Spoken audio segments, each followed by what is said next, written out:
Eu sou Jorge Verlindo e este é Ler o Mundo, Crescer e Viver Melhor pela Leitura.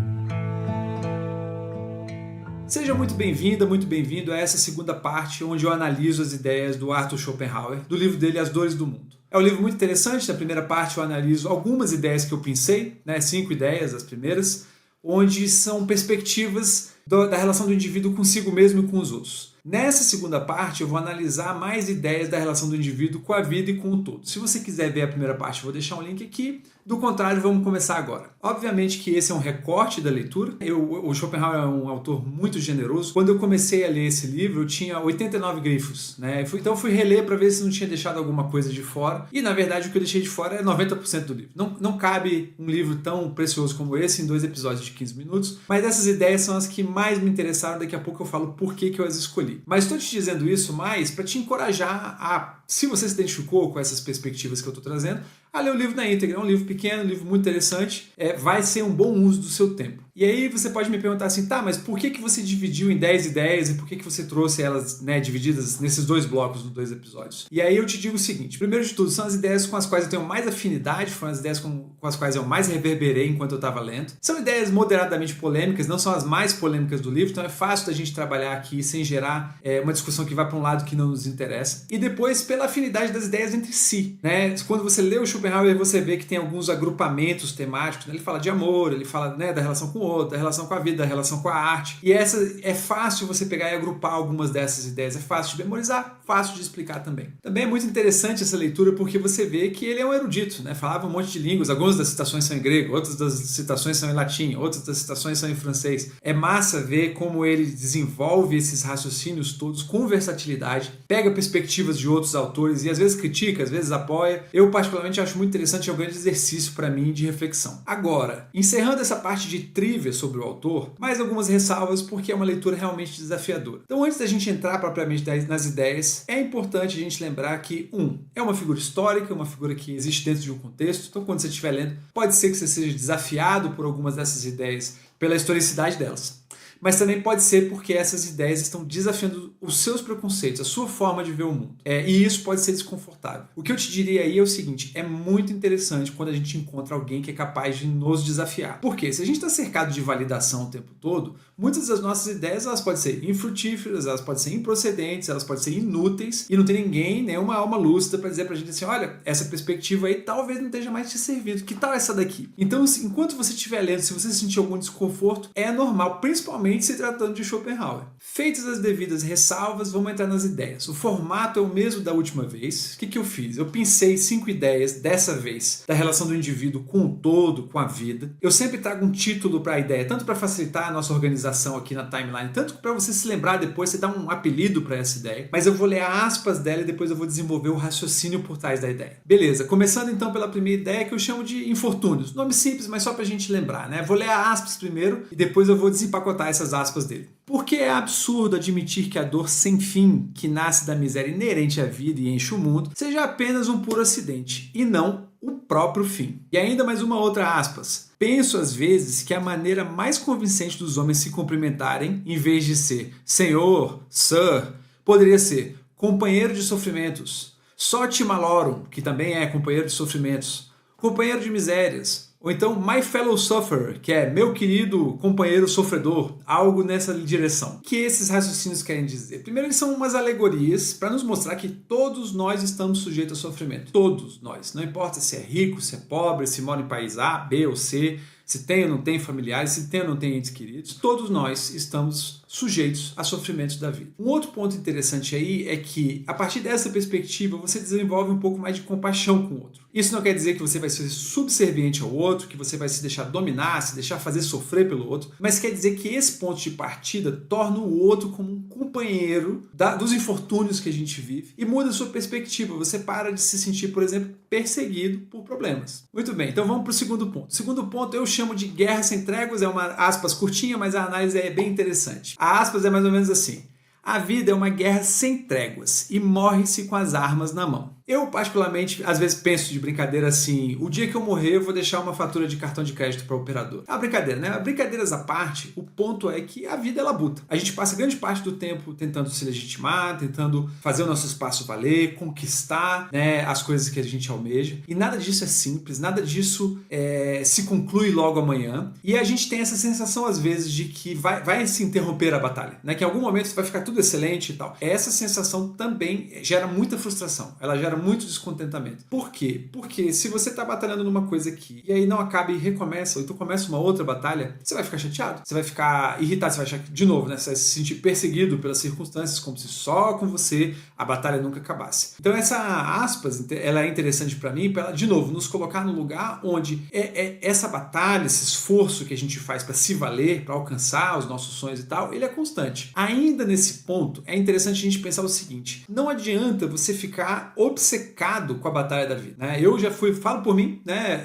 Em alguns momentos, por necessidade de me legitimar em muitas coisas, eu batalhei extra, mais do que precisava. E essa obsessão, ela te tira da curva de equilíbrio. Você passa a queimar óleo. Então, esse raciocínio é interessante na medida em que, quando você se depara com uma situação de esforço, né? Uma situação extenuante, você reconhece que isso é da vida, mas ele não é bom na medida em que você pensa que todo santo dia, não importa qualquer hora, você não pode pausar e você vai estar em constante batalha. Isso aí já é uma ideia minha temperando essas ideias aí do Schopenhauer. Beleza, vamos pro terceiro ponto agora. O terceiro ponto, eu chamo ele de as transformações do sofrimento. Vamos ler aspas, depois eu vou desempacotar ele pra gente. Os esforços sem tréguas para banir o sofrimento só têm o resultado de o fazer mudar de figura. Na origem, aparece sob forma de necessidade, do cuidado pelas coisas materiais da vida. Conseguindo-se, à custa de penas, expulsar a dor sob esse aspecto, logo se transforma e toma 1000 formas diferentes segundo as idades e as circunstâncias. É o instinto sexual, o amor apaixonado, o ciúme, a inveja, o ódio, a ambição, o medo, a avareza, a doença, etc, etc.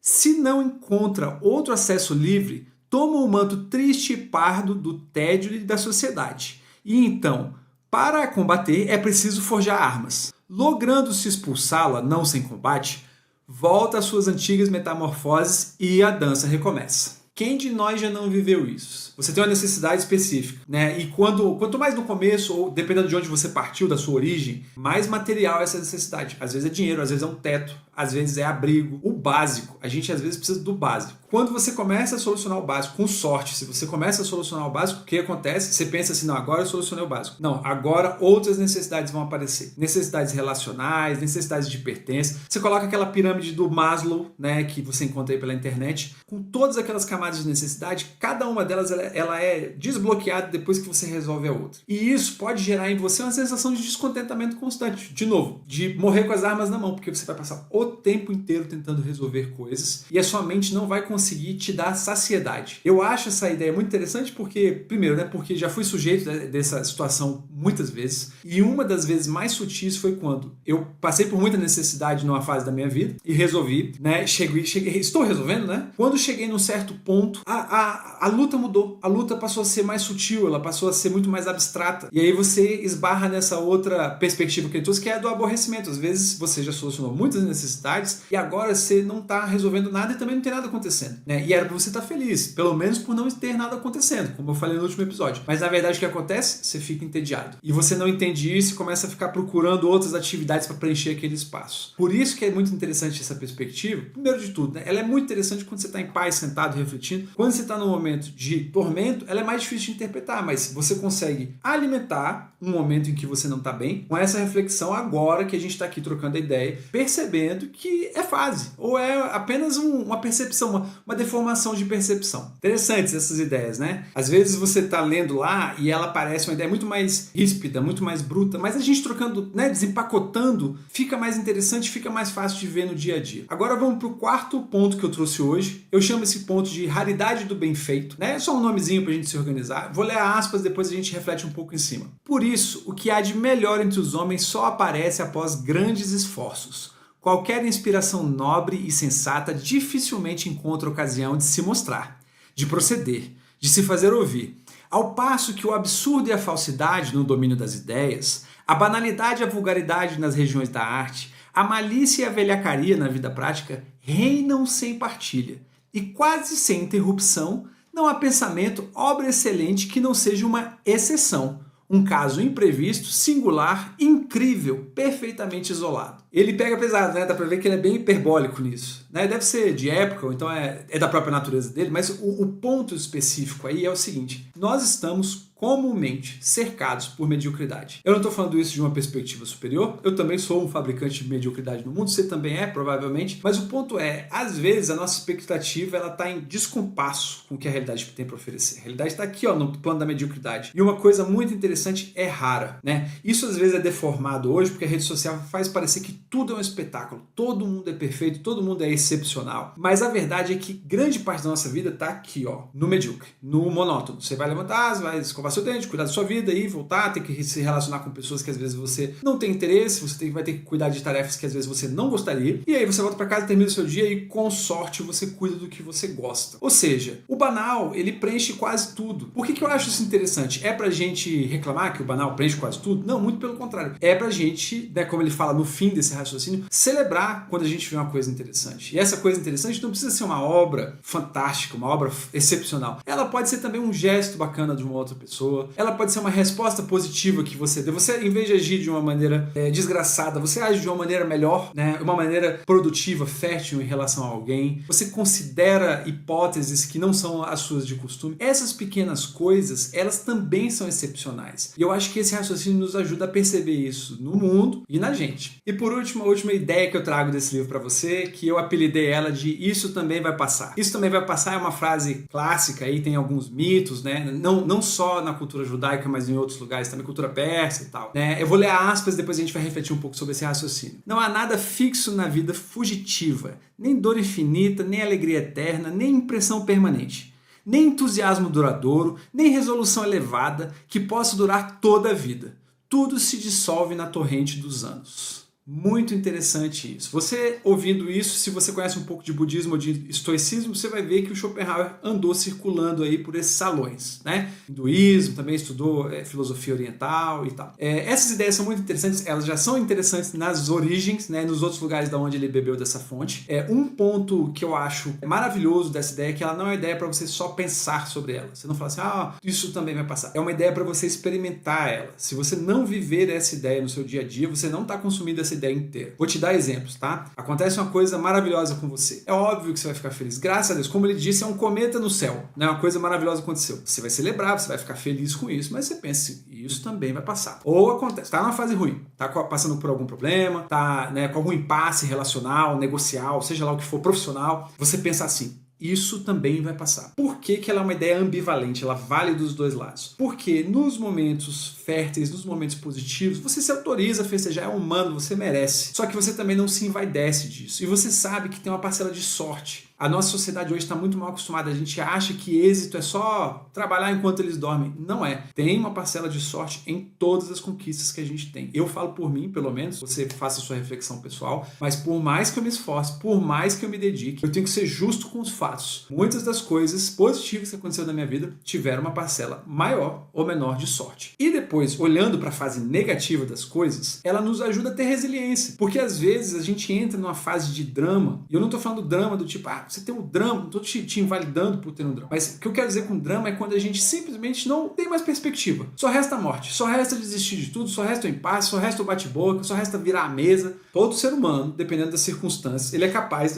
latitude e longitude, ele é capaz de passar por essa situação. Se você vivenciar essa ideia de pensar assim, isso também vai passar. Você ganha fôlego. Como eu disse no outro vídeo interessante, se você quiser ver sobre ler o tempo, você deixa a situação se transformar e virar uma outra situação. Você cultiva sua paz, cultiva sua energia, para quando essa situação estiver mais favorável, mais resolvível, ou ela estiver saindo da fase ruim, saindo do vale, entrando no pico, você está pronto. Por quê? Porque se você não pensar dessa forma, quando a fase mudar, né, muitas vezes as pessoas chegam na mudança aqui, ó, do vale para o pico, completamente arrebentadas, porque elas se destruíram no meio do caminho. Então, quando essa fase começar a mudar, você vai estar pleno, você vai estar em condições de retomar a sua vida, de operar uma transformação, de mudar o jogo, entendeu? Por isso que eu acho também essa ideia muito interessante, por isso que eu concluo com ela, né? Isso também vai passar. Não é isso que o Schopenhauer fala, mas a aspas dele tá aí para ilustrar. E com isso a gente chega ao fim dessa análise dessas ideias que eu particularmente acho maravilhosas do livro As Dores do Mundo de Schopenhauer. O que você achou dessas ideias? Alguma delas tem a ver com o que você está vivendo ou com o que você já viveu? Conta para mim aqui nos comentários. E se por acaso você gostou dessa conversa, não esquece de deixar o seu like, se inscrever no canal ou mandar para alguém que você acha que vai gostar desse assunto. Esses pequenos gestos, eles fazem muito para mim, me ajudam muito a continuar compartilhando o melhor das minhas leituras com você. Muito obrigado e nos vemos no próximo vídeo.